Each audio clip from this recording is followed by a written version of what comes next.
कमलनाथ की सख्ती, नहीं चलेगी मनमानी, पार्टी का फैसला होगा अंतिम, क्या सख्ती से सुधरेगा संगठन?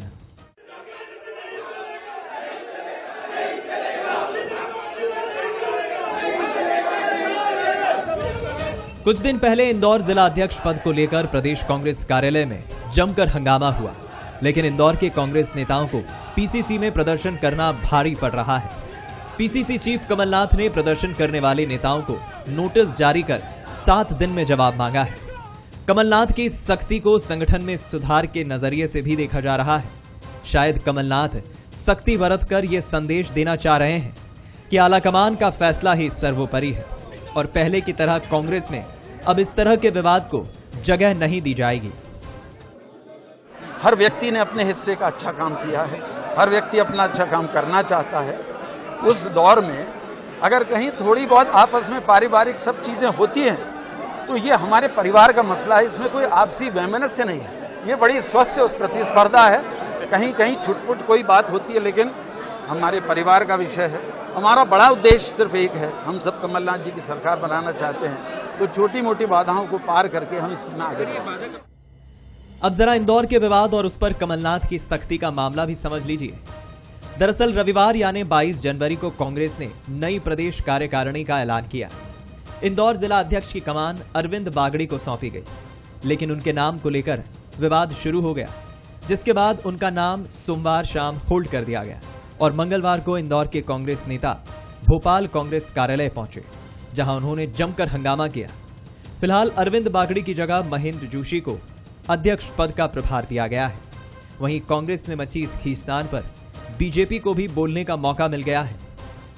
उनके नेता अलग अलग खेमे में रहते हैं और अलग अलग खेमे के लोग जिला अध्यक्ष के लिए अपना कंपटीशन में आते हैं और जब नियुक्तियां होती हैं तो उसमें बवाल मचता है, फिर उसको रोकते हैं। और इनका जो संगठनात्मक एक जो ढांचा होना चाहिए उस हिसाब से ना करके एक पॉलिटिकल एक अपने अपने खेमे के बनाने के चक्कर में ये लोग आपस में जो टकराव होता है, इसलिए एकता की बात छोड़ो।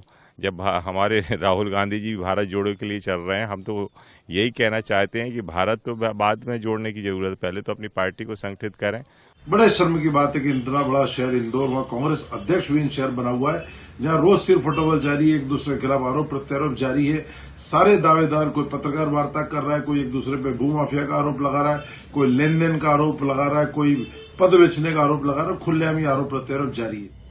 ये जग जाहिर है कि बीजेपी में पार्टी के फैसले पर विरोध न के बराबर देखने को मिलता है, जबकि कांग्रेस में खुलकर विरोध करने की परंपरा पुरानी है। फिर चाहे फैसले प्रदेश स्तर पर हो या राष्ट्रीय स्तर पर, कांग्रेस में नेता खुलकर विरोध करते आए हैं। लेकिन इस बार कमलनाथ सख्ती बरतकर यह मैसेज कार्यकर्ताओं तक पहुंचाना चाह रहे हैं कि कांग्रेस में अब ये सब नहीं चलेगा। खैर, उनकी सख्ती का असर पार्टी और कार्यकर्ताओं पर कितना और कैसा पड़ेगा, ये देखना दिलचस्प होगा।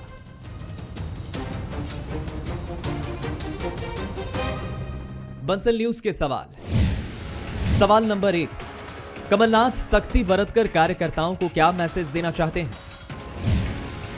सवाल नंबर 2, क्या कमलनाथ की सख्ती संगठन को और मजबूत कर पाएगी? सवाल नंबर 3, क्या कांग्रेस भी बीजेपी की लाइन पर आगे बढ़ रही है? नमस्कार, मैं हूं शरद द्विवेदी और आज का हमारा मुद्दा है सख्ती से सुधरेगा संगठन। ये सवाल बिल्कुल उसी तरह है साहब कि पहले मुर्गी आई कि पहले अंडा आया। ये सवाल हर संगठन में पूछा जाता है, हर ऑफिस में पूछा जाता है, हर घर में पूछा जाता है कि बच्चों के साथ आपका व्यवहार कैसा है। सख्ती से आप उन्हें सुधारना चाहते हैं, प्रेम से सुधारना चाहते हैं। ऑफिस में कहा जाता है साहब हम तो ऐसा डंडा चलाते हैं कि अच्छों की छुट्टी हो जाती है, आइए काम तमाम साहब। दूसरी तरफ कोई कहता हम तो गूगल हैं साहब, हमारे यहाँ तो 1 घंटे भी ऑफिस में आ जाए आदमी, हम सिर्फ ये पूछते हैं कि काम कब तक कर लोगे आप। क्या मतलब है साहब जबरन अपन किसी को किडनैप करके ऑफिस में बिठा लें? एक कल्चर ये भी है साहब। और यही राजनीतिक दलों में यही सवाल उठता है कि भाई सख्ती का डंडा चलेगा कि प्यार का मामला चलेगा। आप मेरी राय पूछना चाहेंगे कि क्या क्या क्या क्या कह रहे हैं सर? हाँ, अगर पूछना चाह रहे हैं तो मैं बता देता हूं सर। वैसे कोई शौक नहीं है, लेकिन एंकर्स को तो बोलने का बड़ा शौक रहता है, इसीलिए तो यहां बैठे हैं। तो मेरा यह मानना है सर कि बीच का मार्ग, मध्यम मार्ग कोई ढूंढना चाहिए। थोड़ी सी सख्ती, थोड़ा सा प्यार, जहाँ सख्ती ज़्यादा हो जाए प्यार का रेशियो बढ़ा दीजिए, और जहाँ प्यार का रेशियो ज़्यादा हो जाए वहाँ थोड़ी सख्ती बढ़ा दीजिए। लेकिन ये कोई नहीं कर पाता, न एक पिता कर पाता है, न संगठन का मुखिया कर पाता है, और न ऑफिस में बॉस कर पाता है। कोई ना कोई ओवरडोज होता है और गड़बड़ शुरू हो जाती है। बेटा या बिटिया, माफ़ कीजिएगा, ऐसा ईश्वर ना करे, घर छोड़ देते हैं कई बार नाराज़ होकर, कई बार ऑफिस में एम्प्लॉई संस्थान को छोड़ देते हैं, और पॉलिटिकल पार्टी में पार्टी छोड़ने की नौबत भी आ जाती है। और कांग्रेस तो इसका बहुत बड़ा उदाहरण है ही, जिसकी वजह से उसकी सरकार ही गिर गई। तो आखिर होना क्या चाहिए? अब आप ये भी कह सकते हैं कि बीजेपी में छुपकर नाराजगी जताई जाती है, कांग्रेस में खुलकर जताई जाती है, तो कौन सी खतरनाक है? इस पर तो कभी अगली डिबेट में चर्चा करेंगे। आज इसी विषय पर केंद्रित रहेगी बातचीत। जो मेहमान है उनसे मिलिए। संदीप पौराणिक जी हैं, वरिष्ठ पत्रकार, राजनीतिक विश्लेषक, बहुत स्वागत है उनका। मृणाल पंत जी हैं, अपनी गंभीरता भरी मुद्रा के साथ, थोड़ा मुस्कुराएंगे तो अच्छा लगेगा मुझे, क्योंकि इतनी गंभीरता जो है वो थोड़ी सी, मुझे लगता है डिबेट की गंभीरता को, तनाव को बढ़ा देगी। मृणाल जी थोड़ा मुस्कुराइए अगर मुझे ठीक से सुन पा रहे हैं तो। हाँ, ये आश्वस्त भरी मुद्रा है आपकी। गोविंद मालू जी भी चिंतनीय मुद्रा में है, वो भी मुस्कुराएं थोड़ा सा। वो शायद पार्टी संगठन को लेकर कुछ सोच रहे हैं, तो वो भी मुस्कुराएंगे तो बड़ा अच्छा लगेगा। जी, मुस्कुराहट सर बहुत बड़ा जवाब है बहुत सारी चीज़ों का। बहुत स्वागत आप दोनों की, मुस्कुराहट ने बड़ा आश्वस्त किया। किस तरह देखते हैं संदीप जी आप ये मसला कांग्रेस में सख्ती का? क्या इससे सब सुधर जाएगा, या मजबूरी का नाम महात्मा गांधी? देखिए शरद जी, वर्तमान दौर की जरूरत है कि किसी भी राजनीतिक दल में अनुशासन तो बहुत आवश्यक है। अब वो अनुशासन आप कैसे बनाते हैं ये आप पर निर्भर करता है, संगठन के मुखिया और संगठन से जुड़े लोगों पर। आपको प्यार मोहब्बत से बनाना है अनुशासन, या डंडा चला के करना है। अभी तक कांग्रेस की परंपरा जो रही है उसमें यह कहा जाता है कि विरोध हमारे यहाँ होता तो हम लोकतांत्रिक प्रक्रिया से चलते हैं, इसलिए हमारे यहाँ विरोध होता है। जब आप लोगों से ये कहते आ रहे हैं लगातार कि हमारे यहाँ लोकतांत्रिक है, लोगों को विरोध करने का अधिकार है, अपनी बात कहने का अधिकार है, तो लोग करेंगे। फिर आपको लगता है कि अब स्थितियां बिगड़ रही हैं, तो आपको अनुशासनात्मक डंडा चलाना पड़ता है। और जो अभी नोटिस जारी हुए, मुझे लगता है उसी का हिस्सा है। वर्तमान दौर में क्या है शरद जी, कि चुनाव बहुत करीब हैं और आपको बहुत संभल के कदम बढ़ाने होंगे। कोई भी राजनीतिक दल हो, चाहे कांग्रेस हो चाहे बीजेपी हो, उसे कार्यकर्ताओं को जोड़ के भी रखना है और उन पर काबू भी रखना है। ये बहुत आसान काम नहीं है। एक उसी तरह से है जो बिगड़ैल घोड़ा है जिसे हम कहें, उसको काबू में करना है। कांग्रेस में जो लोकतंत्र की परंपरा रही है, जो बातें कही जाती रही हैं, उसका नतीजा हमें देखने मिला है। लेकिन आज जरूरत भी है कि आप डंडा चलाएं। आगे देखिए क्या करते हैं कमलनाथ जी। तो डंडा चलाने की जरूरत है, ऐसा अभिमत संदीप जी का है। और बीजेपी में क्या किया जाए, लेकिन क्योंकि बीजेपी में ऊपर ऊपर कुछ भी नजर नहीं आता, और भीतर के लिए तो पता करना पड़ेगा। जैसा शोले का वो चर्चित डायलॉग था कि हमारी जेल में सुरंग अब इस तरह के हरिराम ढूंढने पड़ेंगे आपको, जो प्रॉपर सोल्यूशन और प्रॉपर चीजें लेकर सामने आए। बहरहाल गोविंद जी की तरफ मैं तमाम शोले और हरिराम कह के भी उनको हंसाने में कामयाब नहीं हुआ, लेकिन इसका जवाब वो जरूर देंगे कि कांग्रेस उनकी पार्टी का विषय नहीं है। मसला आज हम कांग्रेस पर बात कर रहे हैं, लेकिन मसला ये बीजेपी का भी है। तो मैं जवाब उनका जो है दोनों ही पार्टियों से जुड़ा चाहूंगा। जी गोविंद जी, क्या कहेंगे आप? जी शरद जी, आप मुस्कुराने की बात करते हैं, हंसी आती है। जो कहते हैं कि हम सख्ती वापर रहे हैं, जहां अराजकता हो, जहां अनुशासन का कोई मामला नहीं हो, जहां पर फ्रेंचाइजी जैसा किसी को एक को ठेकेदारी दे दी गई हो, वहां पर कोई पार्टी का संगठन, कोई उसकी रीति नीति, कोई उसकी पद्धति वो कभी फॉलो नहीं करते हैं। कितने साल बाद कितने जिलाध्यक्ष कहाँ पर कितने साल तक, छिंदवाड़ा में कितने साल से जिलाध्यक्ष है, मुझे नहीं समझ में आ रहा है कि कितने साल हो गए उनको। लेकिन ये कोई सिस्टम होता है कि 3 साल बाद, जैसे भारतीय जनता पार्टी में हर 3 साल बाद चुनाव होते हैं, नीचे से लेकर ऊपर तक पूरी तरह से एक पिरामिड है, जो वार्ड से लेकर के, मंडल से लेके और जिले से लेके और प्रदेश और फिर केंद्रीय स्तर पर जाता है ये। और लोकतंत्र यहाँ इसलिए है क्योंकि कई बार हमारे यहाँ भी जब नीचे चुनाव होते हैं तो कई बार छोटे मोटे विवाद भी हुए हैं, ऐसा नहीं है, लेकिन सहमति के आधार पर चलते हैं। लेकिन जब एक बार कोई सहमति बन गई, हो गया, तो उसके पीछे लोग चलते हैं। और ये जो अंदर खाने और बाहर जो देखने की कोशिशें करते हैं, जब बाहर से कुछ नहीं दिखता तो अंदर कयास लगाते कि नहीं नहीं बाकी दलों में भी ऐसा हुआ तो यहाँ भी ऐसा होगा। लेकिन ये अनुशासन भारतीय जनता पार्टी में अंदर और बाहर देखने को मिलेगा और मिलता भी है। अपनी बात कहने का अधिकार है, अध्यक्ष के कक्ष में जाके अपनी बात कहते हैं, बैठक में अपनी बात कहते हैं, किसी बात से अगर नाइत्तेफाकी हो तो उस पर भी बात करते हैं। केवल चुनाव की और या नियुक्ति की बात नहीं है, कई सारे मामलों पर जब कोई मत भिन्नता भी होती है, कोई नई बात उसमें ऐड भी करना होती है तो उस पर चर्चा होती है। चर्चा होती है मतलब लोकतंत्र है और उसकी बात भी सुनी जाती है। वो कई सारे स्तर पर अपनी बात कह सकता है और जाता है। और एक पीढ़ी का परिवर्तन भी भारतीय जनता पार्टी के संगठन में लगातार आपको देखने को मिलेगा। तो ये 150 पदाधिकारी, एक महामंत्री, 200 मंत्री और ये जमाने भर के लोग बना दिए। अरे कार्यकर्ता कहाँ है भाई? सब नेता हैं तो कार्यकर्ता कहाँ है? खैर हमें इससे कोई सरोकार नहीं है, वो कैसी पार्टी चलाते, क्योंकि उनका तो वंशवाद परिवारवाद है। एक ऊपर से कह दिया, मैडम थी पहले इंदिरा जी, तब उनकी बोलते थे पल के उठी कि मुख्यमंत्री उठा और गिरी तो गिरा। ऐसी स्थिति कांग्रेस में प्रदेश अध्यक्षों की भी है, जिला अध्यक्षों की भी। अब देखिए इंदौर के मामले में इससे तो आप पहली बार नहीं करेंगे, पहले भी गोविंद जी, मुझे याद है ताकतवर लीडरशिप होती है तो पलकों से बहुत कुछ हो जाता है। हाँ, वो तानाशाही होती है तभी होता है। चलिए मैं लौटूंगा आपकी तरफ। और सत्ता होती तो डर भी होता है उसका, क्योंकि सत्ता की मलाई खाने के लिए सब कोई लगे रहते हैं। जी, मैं मृणाल जी की तरफ लौटूंगा। मृणाल जी, आपकी पार्टी का मसला है, गोविंद जी ने सारी बातें कह दी, बहुत साफ भी और कुछ इशारों में, और उनका कहना है कि हंसी छूट पड़ती है बेसाख्ता ही जब कांग्रेस में अनुशासन की बात होती है। तंज भी कसा है उन्होंने। तो क्या सख्ती और सख्ती, इसी से पार्टी को आप 2023 के लिए तैयार कर रहे हैं या इसके साथ और फार्मूले भी आपके पास मौजूद है? जी, एक बहुत स्पष्ट तौर पे स्वीकारोक्ति की है और सारे दर्शकों को बताया भी है कि जब तानाशाही किसी पार्टी में होती है तो कैसे निर्णय होते हैं। हमने पिछले कुछ समय में देखा है कि विधायकों की जगह दिल्ली में बैठा एक व्यक्ति जब निर्णय लेता है तो रातों रात किसी राज्य का मुख्यमंत्री बदल दिया जाता है। विधायकों को पता ही नहीं होता और पहली बार का विधायक जो कभी मंत्री भी नहीं बना वो गुजरात का मुख्यमंत्री बनकर सामने आ जाता। दलों में तानाशाही इसी को कहते हैं। अब जहां तक राजनीति की और मध्य प्रदेश की इस घटना की बात है तो कमलनाथ जी तो शुरू से ही अनुशासन प्रिय आदमी। वो जब मध्य प्रदेश के मुख्यमंत्री थे तो उन्होंने अपनी चाबुक से मध्य प्रदेश के माफिया को शुद्ध का युद्ध अभियान चलाया, माफिया के विरुद्ध अभियान चलाया, उसे अनुशासनबद्ध कर दिया।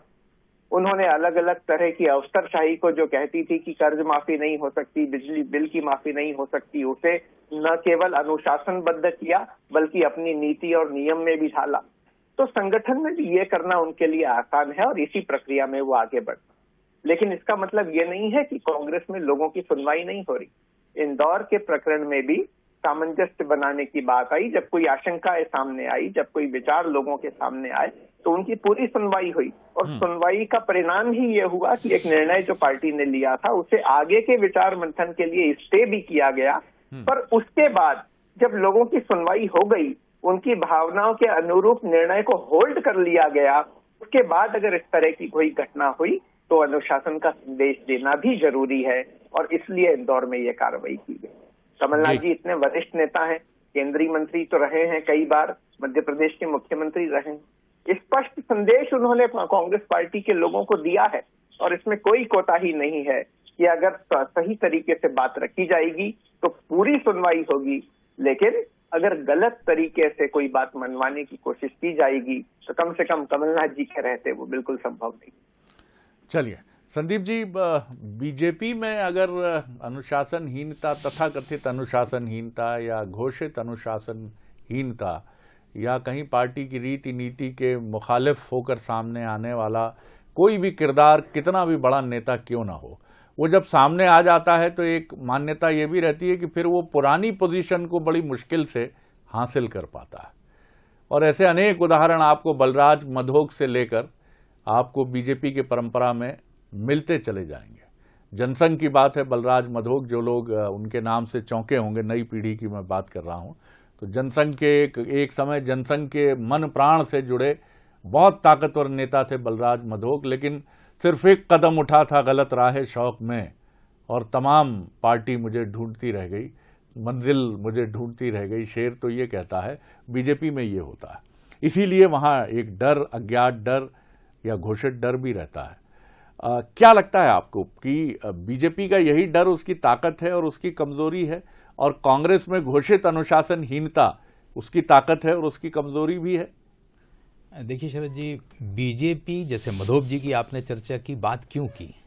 सख्त फैसले लिए गए। अब वो नुकसान हो या फायदा हो, लेकिन आपको, क्योंकि आपके पास बहुत बड़ा वर्ग है, आप एक व्यक्ति से संपर्क नहीं कर सकते, तो आपको संदेश देना होगा। संदेश का तरीका ये है कि जो अनुशासनहीनता करेगा या जो पार्टी की लाइन के खिलाफ जाएगा, उस पर आपको सख्त कदम उठाने पड़ेंगे जी। आप पिछले 5 दशक की बात कर लें या बीजेपी के गठन के 4 दशक की बात कर लें, गिनती के नाम आएंगे 10, 15, 20, लेकिन उससे संदेश कितने कार्यकर्ताओं के बीच गया? करोड़ों कार्यकर्ताओं के बीच के। जब उनके साथ ये हो सकता है, और अगर हमने जिले स्तर पर किया तो हमारा क्या हाल होगा, ये तो ऊपर वाला जाने। तो स्वाभाविक सी बात है कि वो लोग संभल के रहते हैं और अनुशासन में बंधे रहते हैं। जो मुट्ठी बंद दिखती है उसकी कीमत ज्यादा होती है शरद जी। बीजेपी की भी बंद मुट्ठी दिखती है, अंदर खाने जो होता रहता है वो चलता रहता है। जहां तक आपने कांग्रेस की बात की, कांग्रेस एक परंपरागत तरीके से चलने वाली राजनीतिक दल है। उनके यहां लोकतांत्रिक परंपराओं की भी बात होती है और अनुशासन का डंडा उतना सख्त नहीं होता जितना बीजेपी में होता है। यही कारण है कि कांग्रेस छोड़ के जो लोग जाते हैं बड़े आसानी से वापस आ जाते हैं। बीजेपी में जो छोड़ के जाते हैं उन्हें वापस आने के लिए नाक रगड़ना होती है। तो मुझे लगता है कि कांग्रेस को भी अनुशासन के मामले में सख्त होना पड़ेगा। पंत जी ठीक कह रहे हैं कि कमलनाथ जी की कार्यशैली और नेताओं से हटके है, और मुझे लगता है कि इस बार 2023 के चुनाव के पहले उनका वो सख्त रवैया भी हो सकता है प्रदेश के कांग्रेसियों को देखने मिले। बिल्कुल, लेकिन आपने ठीक कहा कि मानक अग्रवाल जिस तरह जाते हैं तो समझ ही नहीं आता कि इतना बड़ा कदम क्यों उठा लिया गया, और फिर जब आ जाते हैं एक महत्वपूर्ण जिम्मेदारी के साथ तो फिर लोग हक्के बक्के रह जाते हैं। ये कांग्रेस है, लेकिन बीजेपी में ये चुनौतियां बड़ी कठिन रहती हैं। कांग्रेस में आप दिग्विजय सिंह जी को एक बयान देकर भारत जोड़ो यात्रा में फिर चलते हुए देख सकते हैं, लेकिन अगर यही भारत जोड़ो यात्रा बीजेपी की होती है और वहां कोई नेता इस तरह का बयान देता तो शायद वो यात्रा का हिस्सा नहीं होता, या वो स्वयं ही कह देता कि अब मैं आगे नहीं चलूंगा, या किसी कार्रवाई का भी वो हिस्सा हो सकता था। तो ये दोनों पार्टियों का अंतर है। कई बार उनके लिए चुनौती भी बनता है और कई बार उनके लिए राहत और ऑक्सीजन का कारण भी बनता है। जी गोविंद जी, आपकी पार्टी की भी थोड़ी बात कर लेते हैं। आपके यहाँ जिस तरह से चीजों से निपटा जाता है वो सबके सामने है और उस पर हमने भी चर्चा की है।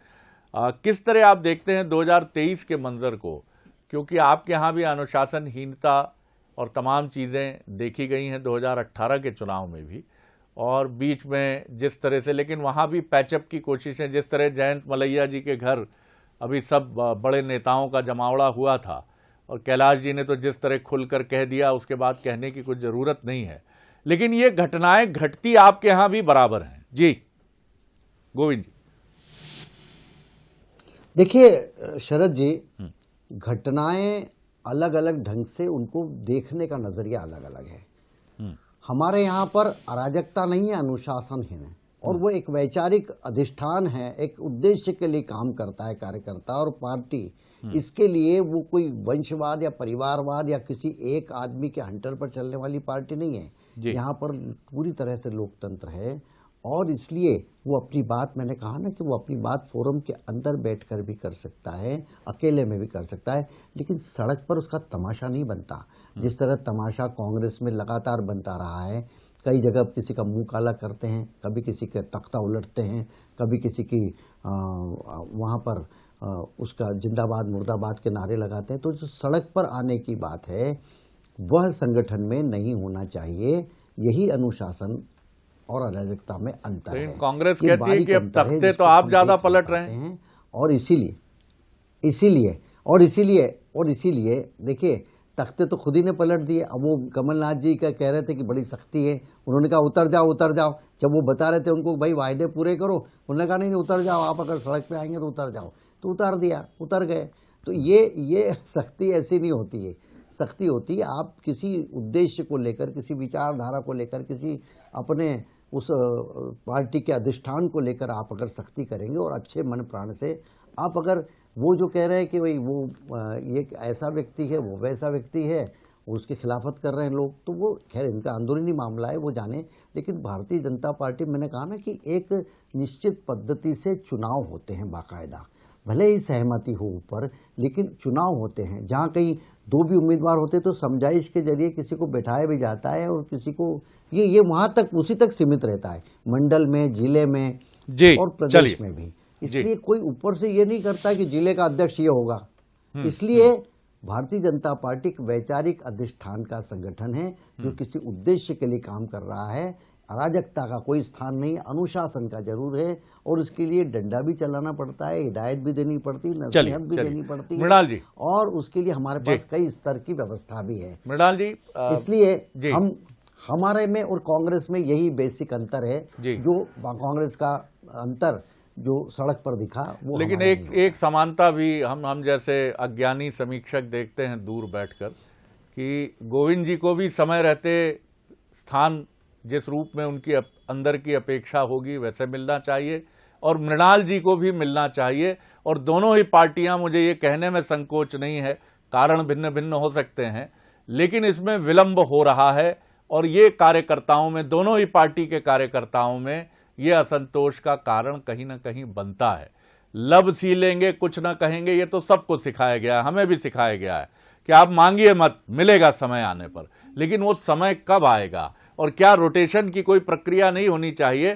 क्योंकि कार्यकर्ता ही वो आधार है जिसकी रीढ़ की हड्डी जितनी मजबूत और सीधी होगी, पार्टी भी उसी तरह से ऊर्ध्वगामी होकर ऊपर ऊपर स्काई रॉकेटिंग होगी। मृणाल जी, क्या कहेंगे आप? जी, कांग्रेस पार्टी में तो कार्यकर्ताओं को अपने काम के आधार पे और अपनी अपनी परिस्थितियों के आधार पे, क्षेत्रों के प्रतिनिधित्व के हिसाब से, अलग अलग वर्गों के प्रतिनिधित्व के हिसाब से हमेशा जगह मिलती ही है।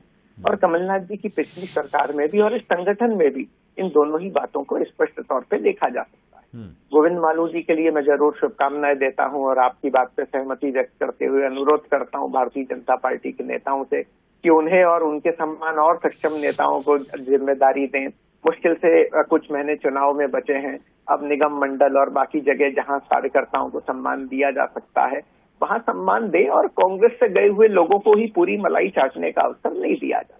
जहां तक संगठन के विवाद की बात है, देखिए भारतीय जनता पार्टी का लस्सी तो आपको भी नहीं मिली सर, पार्टी रही होगी, लेकिन अब जो परिस्थिति है हम देख रहे हैं, गुना में सांसद महोदय और महेंद्र सिंह मंत्री जी के बीच में विवाद है, डबरा में माननीय गृह मंत्री जी और इमरती देवी जी के बीच में विवाद है, इतना कि एक दूसरे को चुनाव हरवा रहे हैं नगर पालिका का। ऐसे कितनी ही विधानसभाएं हैं, 28 विधानसभाओं में तो ये जग जाहिर विवाद है। तभी तो संगठन मंत्री महोदय को भारतीय जनता पार्टी के 7 मंत्रियों और 7 विधायकों की कक्षा लेनी पड़ी कि भाई ये सारी बातें सतह पे न आ जाएं। तो आज जो आंतरिक विवाद है वो कांग्रेस पार्टी से कई गुना ज्यादा भारतीय जनता पार्टी में है, भले ही उनकी चर्चा कम होती हो, लेकिन इसका नुकसान ज्यादा आने वाले चुनाव में भारतीय जनता पार्टी को उठाना पड़ेगा। हाँ, कांग्रेस पार्टी शुरू से ही एक वृहद स्तर पे लोकतांत्रिक पार्टी रही है, हम उस तरह के कैडर आधारित पार्टी नहीं रहे, और इस तरह की परिस्थितियां इस कारण लोगों की भावनाएं व्यक्त करने के लिए रहती है। जी, बहुत कम वक्त है मेरे पास संदीप जी। कर्नाटक से भी खबर आ रही है कि पार्टी का फार्मूला है 30% विधायकों के टिकट जो है पार्टी काटने पर विचार कर सकती है।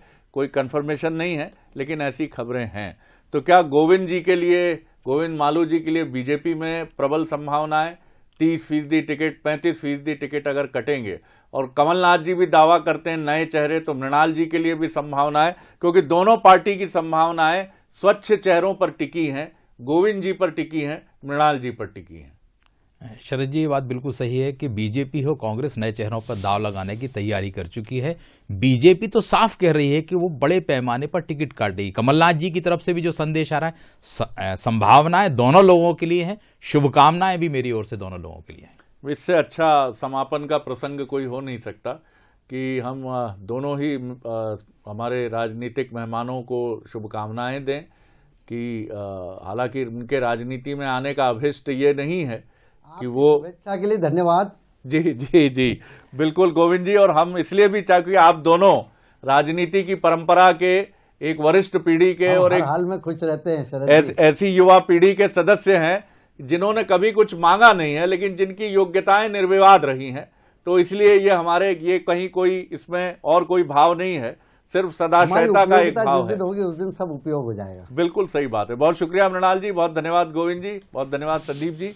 आगे देखिए छत्तीसगढ़ आज का मुद्दा, भत्ते पर भिड़ंत। नमस्कार।